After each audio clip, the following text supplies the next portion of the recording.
Certains d'entre vous rencontrent des problèmes lors de la connexion de la carte, donc lorsqu'ils démarrent Arduino et qu'ils spécifient la carte, lors des mises à jour, parfois il peut y avoir des mises à jour qui se passent pas forcément super bien, et puis on n'arrive plus à recevoir complètement les données de la carte, et avec le logiciel Arduino, on a des problèmes de configuration ou de téléchargement des programmes. Donc ce que je vais vous montrer, c'est comment vérifier qu'on a bien tout ce qu'il faut. Voilà. Donc ici, moi j'ai une carte Discovery, donc je vais aller chercher, elle est branchée, hein. Donc je vais aller chercher ici ma carte Discovery, et voilà, je la vois pas. C'est-à-dire qu'ici, normalement, voilà, le STM32 que je veux en carte Discovery n'est pas là. Donc je suis spécifiquement dans une mise à jour qui s'est mal passée. D'accord. Donc je ferme ici, pardon, excusez-moi, je ferme ici mon logiciel Arduino. Je vais aller chercher avec l'explorateur de fichiers dans C. Je vais aller dans Utilisateur. Ici, si vous n'arrivez pas à voir les fichiers, les dossiers cachés, il va falloir appuyer sur la touche Alt, aller dans les options des dossiers, et ici dans l'affichage, afficher les dossiers cachés. C'est important parce que l'étape d'après, c'est d'aller dans le dossier AppData. AppData, local, vous allez dans Arduino 15, Arduino 15 Package, et vous effacez directement ici le dossier STM32. Donc je prépare la mise à la corbeille. Ok, il y a plein de petits fichiers, donc c'est pour ça que c'est peut-être un peu long. Voilà. Voulez-vous supprimer? Ben oui, je veux le supprimer.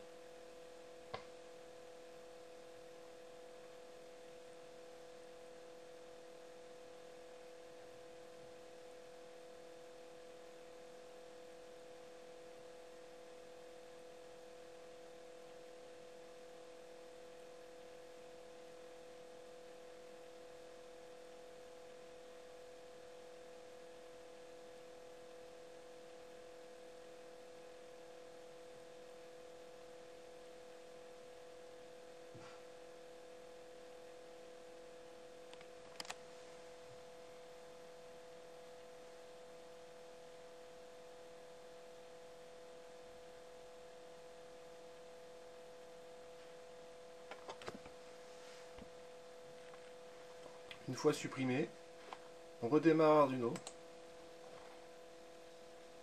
et on recommence l'installation, c'est-à-dire, logiquement, il a gardé dans les préférences le lien où se trouve, en disant, toute la liste des packages sur Internet. Donc vous n'avez pas besoin, normalement, de retourner dans les préférences comme au départ. Donc après le démarrage, on ira dans Outils, type de carte, gestionnaire de carte. Ici dans gestionnaire de carte, on lui fait faire la mise à jour des paquets. Une fois terminé, vous descendez ici en bas et vous réinstallez la dernière version. D'accord. Voilà. Et vous installez les STM de Corse de ST Microelectronics.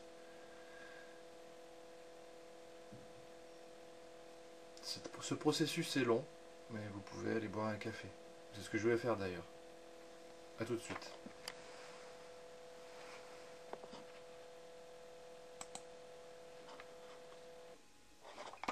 Bien, donc après avoir bu plusieurs cafés, hein, voilà, et en ne rien faisant, ça s'est installé tout seul, voilà.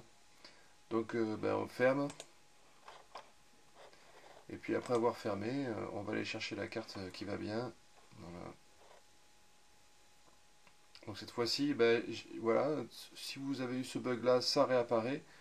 C'est une carte Discovery, hein, la STM32L475 VG.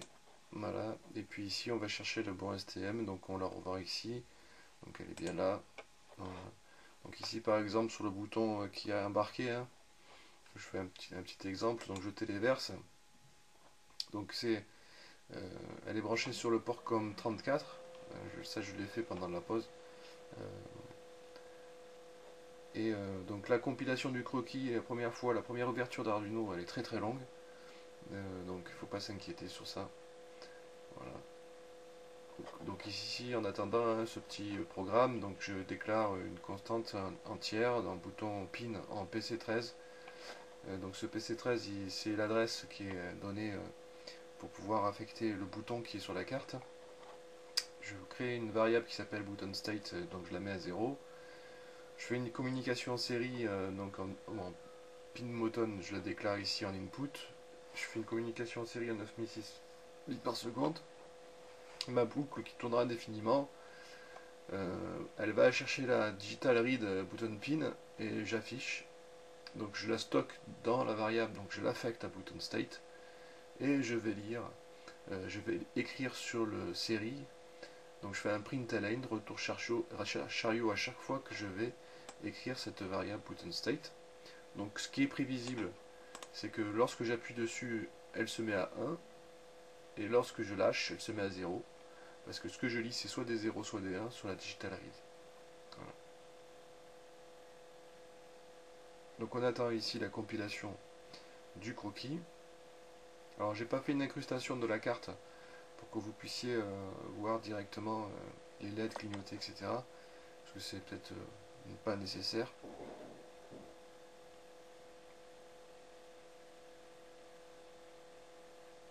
Et donc une fois programmé, eh bien on aura dans le port série, donc le port série c'est le moniteur en fait, hein, ici vous avez un moniteur série, d'accord, mais qui est aussi raccourci ici. Quand on clique ici, c'est la même chose. Voilà. Alors si vous voulez rajouter des bibliothèques qui sont liées à tous les capteurs, mais, normalement vous allez dans croquis et puis inclure une bibliothèque. Soit vous avez le fichier zip, soit vous allez gérer la bibliothèque. Et dans gérer les bibliothèques, normalement, donc vous allez avoir toute la liste. Voilà, donc là il va se mettre à jour. Et là vous allez avoir, donc mise à jour de la liste, vous allez avoir directement ce qui va bien. Voilà. Donc hop, je le mets comme ça pour voir. Alors elles vont s'afficher au fur et à mesure, hein. Vous avez une liste considérable de choses. Et donc il faudra rechercher le bon, le bon programme, enfin le bon add-ons, la bonne bibliothèque. Voilà. Donc généralement on recherche par mots-clés ici. Et en fonction des, des références qui sont liées aux périphériques qui sont sur la carte. Voilà. Donc la référence, vous la trouvez simplement et facilement lorsque vous allez ici dans ordinateur, ça crée ici un, voilà, et vous avez le détail en cliquant sur embed HTML, le détail de la carte. Voilà. Donc la référence de chaque capteur elle est généralement mise entre parenthèses. Hein, c'est une succession de lettres et de numéros. Donc on va le regarder en attendant que ça compile. La première compilation est très longue, après c'est très rapide. Voilà.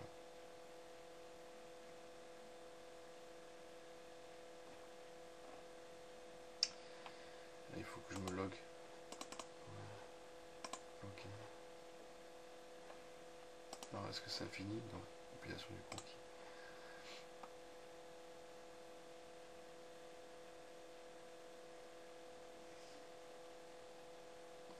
Voilà. D'accord?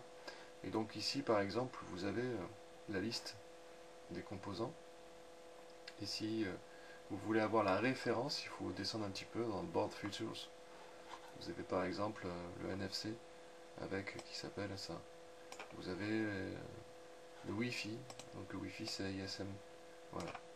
Donc par exemple si je veux avoir les trucs du Wi-Fi, ben, je retourne dedans. Alors elle est où ma. J'avais une. Je l'ai fermé. Bon, je l'ai fermé. Donc le croquis, inclure la bibliothèque, gérer les bibliothèques.